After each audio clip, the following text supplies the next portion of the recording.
Si vous regardez cette vidéo, j'espère que c'est parce que vous avez relevé le défi et que vous venez comparer votre solution avec celle que je vous propose ici. Donc d'abord, nous allons voir la palette typographique. J'ai ici donc déterminé une typo de titre qui va me servir aussi dans le logo, une typo d'intertitre qui va me servir aussi dans le logo, et de texte qui ne me servira pas dans le logo, mais probablement dans la carte de menu que nous allons faire derrière. Ensuite, je suis passé à l'étape des croquis. Je vais passer ça en plein écran. Voici le premier croquis. J'ai repris l'idée de la moustache et un P comme Parmigiano. Ensuite, la même chose déclinée avec une forme de pizza pour faire un P. Puis plus classique, une pizza avec tout simplement le texte. Après, je me suis dit qu'une petite caricature du patron, ça pourrait faire quelque chose de rigolo. Le logo sur un bandeau un petit peu rétro avec la pizza. Ici, c'est une sorte de pizza fumante. Là, une stylisation du logo. Bon, classique, une part de pizza. Là, j'ai essayé avec un skyline de New York dans une forme de pizza ou de pelle à pizza avec écrit en dessous. Une sorte de tomate qui sourit. Là, ça serait un peu comme une sorte de marionnette avec des grosses moustaches, le chapeau. Là, peut-être bien le pont de Brooklyn, le four, la pelle à pizza. Donc vous voyez, il faut vraiment se laisser aller. Il n'y a pas de raison de faire du détail. Là, je retrouve ici un dessin avec la moustache, la toque. Donc après avoir testé toutes sortes de petits croquis, j'ai le 4, le 11 et le 14 me semblaient intéressants. Donc ici, on reprend le personnage avec sa pizza. Le 11, on le reprend mais un peu plus stylisé. Du coup, je me suis dit, ben, on va peut-être pousser encore plus la stylisation, ne garder que la moustache et que le chapeau. Pas des yeux, pas la bouche, rien de tout ça. Et puis le 14, je vais peut-être le garder pour le menu plutôt que pour le logo. Sinon, ça fait peut-être trop de rajouter une pelle à pizza sur des moustaches, ça ferait un truc bizarre. Donc il faut arriver à identifier et à séparer les éléments. Alors justement, avant de créer le logo, on va regarder les idées pour le menu. Donc pareil, j'ai commencé en me disant, bon, je vais faire un truc en 3 colonnes, après peut-être juste une page avec un recto, un verso, une forme de pizza, pourquoi pas, ça peut être rigolo, une sorte de grand poster, une grande affiche, avec tous les ingrédients, comme ça, sur une seule page, mais après c'est pas facile à manipuler. Après je me suis dit, on pourrait faire la même chose, mais en format horizontal, avec plusieurs colonnes, mais du coup j'ai peut-être pas de place pour mettre tout ce qu'il y a à faire par rapport à la carte. Ensuite, je me suis dit que peut-être juste un simple feuillet, un 4 pages, tout simplement, ça pourrait marcher. Ou bien un 4 volets, bah, du coup ça fait un dépliant, ça fait une sorte de 8 pages, je ne sais pas encore. Un 2 volets, une tablette, et je me suis rappelé que le client détestait les tablettes, donc c'est éliminé tout de suite, il faut toujours écouter le client. Donc finalement, entre la 4, une grande affiche, et la 6, je vais essayer de mixer cela.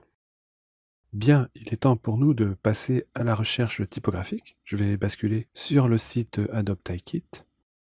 Je vais filtrer ici, je vais commencer par chercher mes polices de titres et de sous-titres. Alors je vais commencer par une police sans serif, donc sans empattement, utilisation de bureau, pour des titres, d'une graisse moyenne. Puis je vais changer un peu l'aperçu rapide que j'ai ici, je vais aller taper des lettres qui m'intéressent plus, comme le P et le G, ou le G minuscule de Parmigiano, ce qui va me permettre d'avoir un meilleur aperçu de lettres emblématiques que j'utiliserai peut-être dans mon logo. J'aime bien le G ici, avec sa petite oreille qui dépasse, la courbe d'attache en bas. Donc Adèle 100, pas mal, je clique. Je vérifie la possibilité d'utiliser plusieurs graisses. Il me faut au moins du bold et du bold italique, tant qu'à faire du régular. Donc je vais synchroniser ces polices. Maintenant je vais m'occuper du sous-titre. Par contraste, je vais mettre une police de type serif pour le sous-titre. Et je vais peut-être décocher anthologie pour avoir un peu plus de choix. Et je voudrais faire une police assez fine, donc je viens cocher ici pour avoir des graisses différentes. Tout de suite, je sais pas pourquoi, mais le claveau attire mon œil. Tout pareil, sa petite oreille, la courbe d'attache ici. Donc c'est bien rond, c'est sympa, c'est presque une pizza ou des tranches de saucisson, je ne sais pas en tout cas. Ça m'intéresse, je vais la chercher. Par contre, je vais peut-être pas prendre toutes les graisses. Je vais peut-être me contenter des fines. Voilà, la famille très fine, puis j'ai pas besoin du bold, ni du black, ni tout le reste. Donc je vais synchroniser seulement une sélection. Et maintenant, je vais m'occuper de la police pour le corps du texte. Je vais revenir sur une sans sérif. Je vais cocher ici pour avoir un choix de police approprié au texte. Je vais décocher ceci. Alors, je regarde un petit peu. Bon, j'ai l'impression d'avoir un petit peu toujours la même police. Celle-ci est assez régulière, assez sympa, mais je voudrais en voir un peu plus. Donc avant de l'utiliser, je vais cliquer dessus pour avoir un échantillon meilleur. Parce que ici, je vais avoir toutes les graisses. Ça me plaît bien. Dans les fines ici, la 100, peut-être la 300. Bon, la 300 c'est déjà un petit peu trop gras. Je vais pouvoir taper ici spécimen, ou aller dans le testeur de police, taper mon texte ici.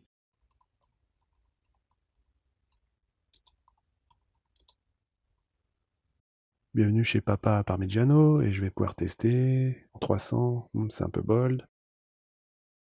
En petite taille, qu'est-ce que ça marche? Ouais, ça marche bien.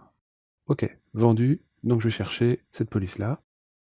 Et je ne vais pas encore, une fois, tout garder. Je vais décocher les grosses polices et aller plutôt prendre les petites graisses. Après avoir réglé la palette de typos, nous allons faire une palette de couleurs. Je vais passer sur le site de color.adobe. Dans un chapitre précédent, nous avions fait une palette de couleurs. Je l'ai un petit peu modifiée. Voici ma palette d'origine. Je vais aller modifier un peu ces couleurs parce que c'est un peu triste finalement. Donc je vais pouvoir cliquer sur le bouton modifier ici et vérifier si c'est toujours conforme à mon idée. Alors par exemple là, le rouge, j'aimerais qu'il soit plus pétant. Donc je vais passer en mode CMJN et pousser ici les curseurs du magenta, du jaune et mettre le noir à 0. Donc là, j'obtiens un bon rouge bien vif. À l'opposé, je voudrais le vert, et le vert, je voudrais pareil qu'il soit assez vif, donc je vais mettre 0 ici. Je vais essayer de le booster un peu. Attention, n'allez pas trop dans le fluo ne s'imprimera pas très bien. Donc je vais mettre mon vert à côté ici. Le gris, j'en ai pas besoin, je vais peut-être plutôt me faire une déclinaison du rouge. Donc je peux reprendre un peu les mêmes valeurs pour mon rouge et en faire une sorte de tonalité, une ombre. Je pourrais m'en servir par exemple pour faire des dégradés entre un rouge vif et un rouge un petit peu sombre. Peut-être un petit peu baisser même encore ici. Voilà. Le blanc est toujours blanc, le noir est toujours noir. Je vais pouvoir enregistrer cette nouvelle version ici. Et voilà. Ah, j'en avais déjà une, hein, bien sûr. Donc je vais enregistrer les modifications dans ma nouvelle version. Il ne me restera plus qu'à télécharger ce fichier ici. Et je pourrais l'utiliser dans les différents logiciels. Si je suis en version CC récente, je pourrais avoir directement accès à mes gammes de couleurs dans les logiciels. Nous avons donc vu dans cette vidéo comment créer des petits croquis, créer une palette de typos, créer une palette de couleurs. Nous allons donc maintenant passer à la réalisation avec des logiciels comme Illustrator, InDesign et Photoshop.